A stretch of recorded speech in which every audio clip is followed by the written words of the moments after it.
इस जमाने के मैं जो खारजियों की बात कर रहा हूं, इसके इस वक्त खारजी फिरके के जो सबसे बड़े सरबराह हैं उनका नाम है इब्ने तैमिया। आज सऊदी हुकूमत इसी इब्ने तैमिया को अपना सबसे बड़ा पेशवा मानती है। इंशाल्लाह मैं आगे बताऊंगा कि इब्ने तैमिया के खारजी वाले क्या अकीदे थे। उसने किताब लिखी, किताब का नाम है मिनहाजुस सुन्ना। ये किताब टेबल पे यहां मौजूद भी है। मिनहाजुस सुन्ना की जिल्द नंबर 7 सफ़ा नंबर 30 पर इस रिवायत के बारे में इब्ने तैमिया ने कमेंट्स किया और कहा कि जो अली से बुग़्ज़ रखे वो मुसलमान ही होगा, वो मुनाफिक नहीं हो सकता।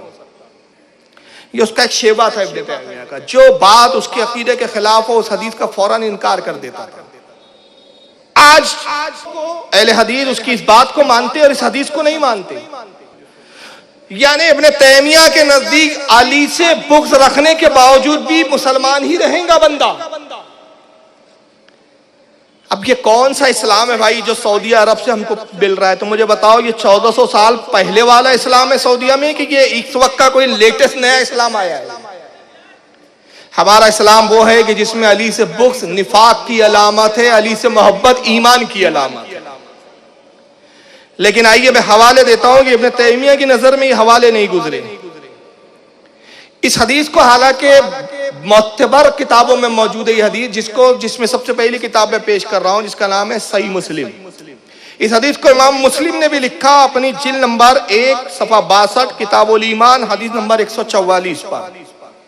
इसी हदीस को इमाम इब्ने अबी शैबा ने भी लाया अल मुसन्नफ में। इसको इमाम अहमद इब्ने हम्बल ने भी लिखा। मैं हदीस नंबर छोड़ रहा हूं वक्त बचाने के लिए। इमाम अहमद इब्ने हम्बल ने भी इस हदीस को अपनी मुस्नद में लिखा। इसको इमाम तिरमिजी ने अपनी सुनन में लिखा। इमाम नसाई ने भी अपनी किताब सुनन कुबरा में इस हदीस को बयान किया।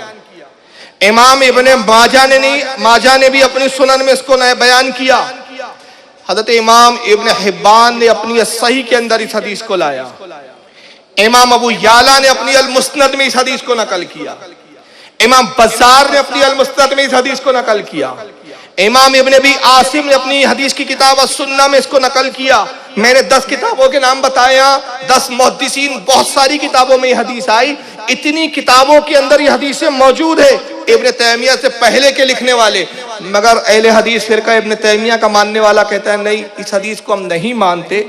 अली से अगर किसी ने बुग़्ज़ रखा तब भी वो मोमिन होगा। लेकिन सहाबा का अमल क्या था? सहाबा का अमल क्या था? आइए मैं हदीस पढ़ रहा हूं। अन अबी सईद अल खुदरी रज़ियल्लाहु ताला अन्हु क़ाल, अबू सईद खुदरी से रिवायत है, वो कहते हैं इन्ना कुल्ना ला नारिफुल मुनाफिकीना नहानो माशरल अंसारे बेबुग़्दिहिम अली इब्न अबी तालिब। हदीस का थोड़ा सा पस मंजर सुने फिर हदीस के अल्फाज। अबू सईद खुदरी कहते हैं कि जब हमारे जमाने में ईमान पहचानना मुश्किल हो गया, फिरके पैदा हो गए रसूलुल्लाह के विसाल के बाद। अली के जमाने में फारूक आजम का जमाना खत्म हुआ, उस्मान गनी की शहादत हुई, अब कई फिरके पैदा हो चुके थे। उन्हीं फिरकों में एक फिरका खारजी भी पैदा हो चुका था जो अली को गालियां देता था, अहले बैत की तौहीन करता था, ईमान के दावे करते थे।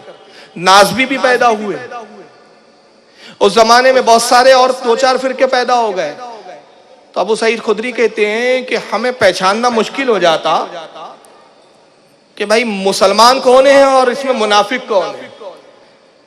वजह क्या थी? सहाबा को पहचानना मुश्किल हो रहा है क्योंकि जो मुनाफिक होता है ना वो भी नमाज पढ़ता है, मुनाफिक भी लिबास इस्लामी पहनता है, मुनाफिक भी सर पे टोपियां लगाता है, वो भी रोजे रखता है, वो भी ज़कात देता है, वो भी हज करता है। तो अबू सईद खुदरी कहते हैं कि हमारे लिए मुश्किल हो गया उस जमाने में पहचानना कि हम कैसे जाने कौन मोमिन है, कौन मुनाफिक है, कौन हम में से है, कौन हमारी जमात से खारिज है। तो हम अंसार के लोगों ने, हमारे अंसारी लोगों ने ये तरीका निकाला कि जब हम में कोई ऐसा शख्स आ जाता जो मशकूक होता, जो डाउटफुल होता और हम जानना चाहते कि ये मोमिन है या काफिरों में से, तो हम जानने के लिए क्या करते? हम अली का जिक्र करने लगते, अली का तस्करा करने लगते। अगर अली से बुग़्ज़ को जाहिर किया तो हम पहचान लेते ये मुनाफिक है, और अली से मोहब्बत का इजहार किया तो हम जान लेते ये मोमिन है।